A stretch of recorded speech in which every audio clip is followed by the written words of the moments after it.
Welcome to Neurodivergent Relationships with Dr. Kathy Marshak. Today's topic is about survivor guilt. I've entitled it, Living a Beautiful Life, Even Without the Ones You Love. And here's a quote. Even when someone is missing from your table, you're still allowed to set the fine china and light the candles. Joy is not a betrayal. It's an invitation. Just want you to think about that. It's about survivor guilt, this episode. Not just the kind we hear about after disasters or tragedies, but the quiet, lingering guilt that can settle into the heart after losing someone you love, even if they're still alive. For me, it's the reality of being an alienated parent with grown daughters and grandchildren I've never met. The grief is deep, and yet I've built a beautiful life filled with purpose, community, and joy. But sometimes guilt still creeps in. Today I want to share what I've learned about living fully even when someone you love is not part of your life, and why doing so may actually be the greatest gift you can give them. I never imagined that I would be a mother without my daughters in my life. And yet here I am, an alienated parent with grown daughters and grandchildren I've never met. The grief is real. At times it's overwhelming, but over the past 20 years, I've discovered something unexpected.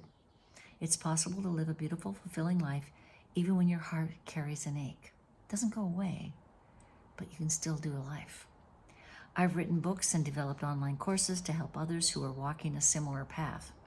I've created safe places where people can find understanding, encouragement, and hope. I've built deep friendships with people who appreciate my loving expertise. I've moved to a little beach cottage on the Pacific Ocean. I've surrounded myself with a supportive spiritual community, and I'm creating video games and children's books to help neurodivergent families heal.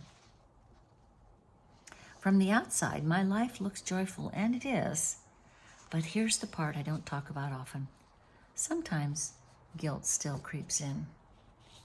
Not guilt for living well, but the quiet, lingering wish that I could sit down with my daughters, process the chaos of their childhood, and reconnect, that I could meet my grandchildren, that the story could be rewritten.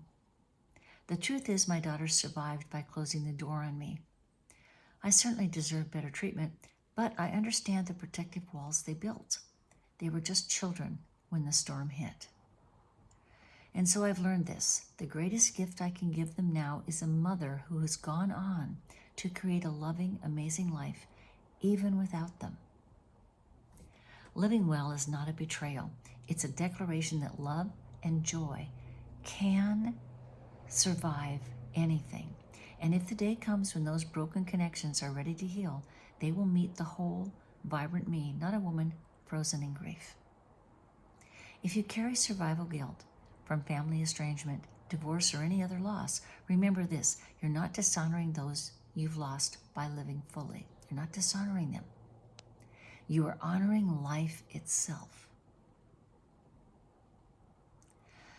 Survival guilt can whisper to you that joy is selfish, that if you're happy without someone, you're somehow betraying them. But the truth is, living fully is one of the most loving things you can do. If the day comes when reconnection is possible, you want to meet them, the whole, vibrant you, not someone frozen in grief. I hope today's conversation has given you permission to embrace joy even in the presence of loss.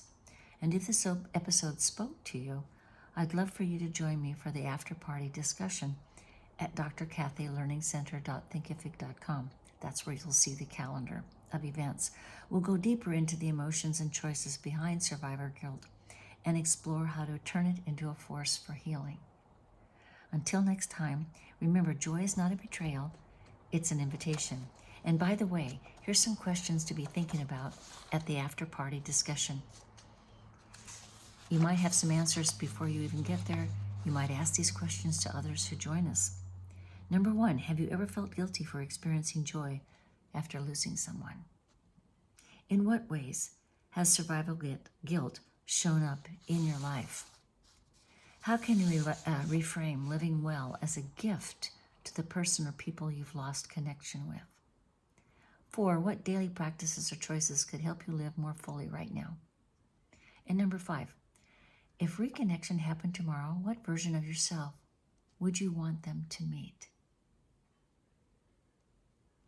Because that version is a wonderful version of yourself. Take care and hope to see you at the after party.